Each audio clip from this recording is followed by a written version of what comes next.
And I really thought it was important to spend a few minutes talking about this from the fact that the larger macroeconomic issues certainly have a huge impact on consumer behavior.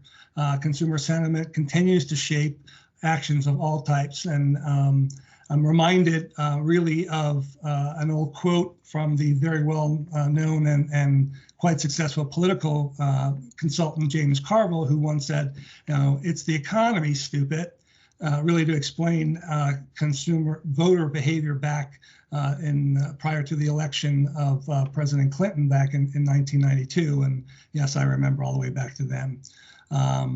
Now, I think as most of you know, a lot of forecasters have expected that an official recession would have already started or come to at some point in 2023.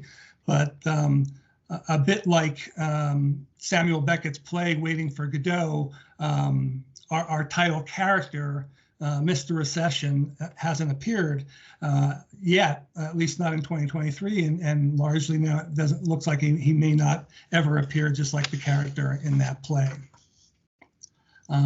Looking on to the next slide, but forecasters then have transitioned kind of to a state of, okay, what economic scenario are we going to land in? Is it going to be a soft landing, which is where most people have stood? And here were the four things that consultancy Deloitte had put out there, four different kinds of options that were out there depending upon what happened with several critical factors, which we've highlighted down below. What was the Fed going to do with rates? Were consumers going to continue to spend, stressed by inflation prices? Was the labor market going to remain strong, et cetera? And there were a lot of different thoughts about how those things were going, and some of them were very contradictory. And as hard as it seems to believe, as this data that we collected at the end of 2023 was, there was still a lot of uncertainty about even what was going to happen in the next 9, 12, or even 15 months from an economic kind of standpoint.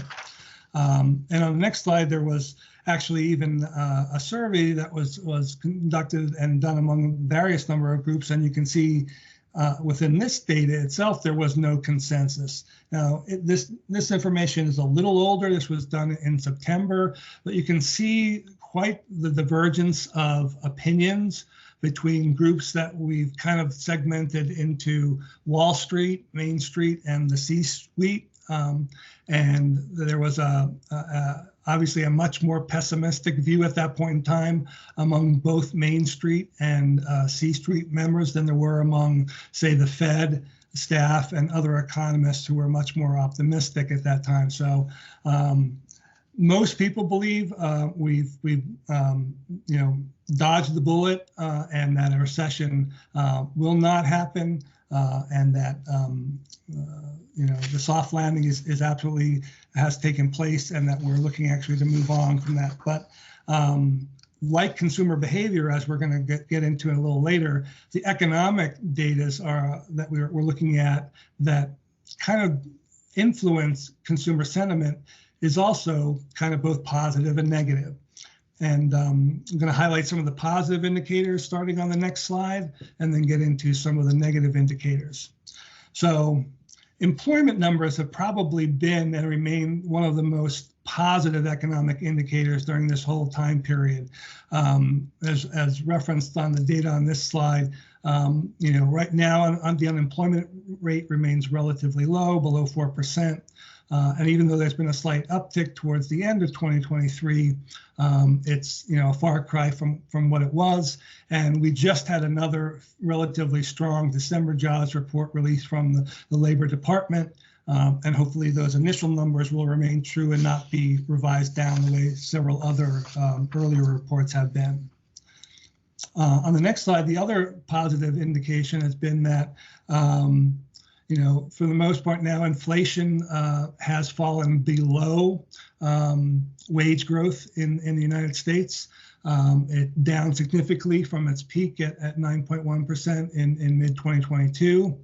And because of that difference, that has kind of buoyed consumer spending, which helps with the overall economic environment. Now, that being said, just today, it was announced that inflation edged back up again in December. And so that is kind of the yin and the yang of what's going on here with you get some good news and then it's tempered with a piece of bad news, and it all plays into consumer sentiment and expectation, which then influences their spending. The spending, and that's on the next slide, has been, again, very good. The GDP accelerated quite a bit in third quarter of last year, and any concerns over stagnation at the present time were eased at that point in time, and it all fueled that expectation of the soft landing, which is kind of where we seem to be sitting at the moment in time. I'm not sure when the fourth quarter numbers will be released, but hopefully that will be positive. I'm not expected to be nearly as strong as the numbers seen in third quarter, but again, generally expected to be positive. Now, shifting over onto the other side on the negative indicators, we have a few of those as well. One of the biggest being the tremendous rise in consumer debt.